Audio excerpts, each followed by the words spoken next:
பெரியகுளம் சட்டமன்ற தொகுதியில் போட்டியிடுவதற்காக சீட்டு வாங்கி தருவதாக கூறி திமுக நிர்வாகியிடம் 1 கோடி ரூபாய் பணம் பெற்று மோசடி செய்த 3 பேரை போலீசார் கைது செய்தனர். பெரியகுளம் ஊத்தங்கரை பட்டாளம்மன் கோவில் பகுதியை சேர்ந்த நாகலிங்கம் பெரியகுளம் சட்டமன்ற தொகுதியில் போட்டியிடுவதற்காக விருப்பமனு தாக்கல் செய்துள்ளார்.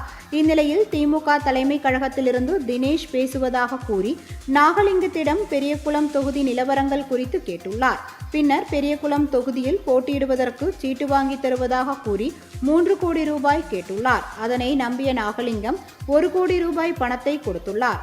பணம் 2 பேரிடம் கைமாறியதை அறிந்து சந்தேகமடைந்த நாகலிங்கம் பணம் வாங்கியவர் குறித்து விசாரித்த போது ரியல் எஸ்டேட் தொழில் செய்யும் ஆபீஸ் ராஜா என்பது தெரியவந்தது. இது குறித்த புகாரின் பேரில் பண மோசடியில் ஈடுபட்ட ஆசிப் ராஜா, கார்த்திக் ஆகிய இருவரை போலீசார் கைது செய்து நீதிமன்றத்தில் ஆஜர்படுத்தி சிறையில் அடைத்தனர். மேலும் தலைமறைவாக உள்ள அபுதாகிர் என்பவரை தேடி வருகின்றனர்.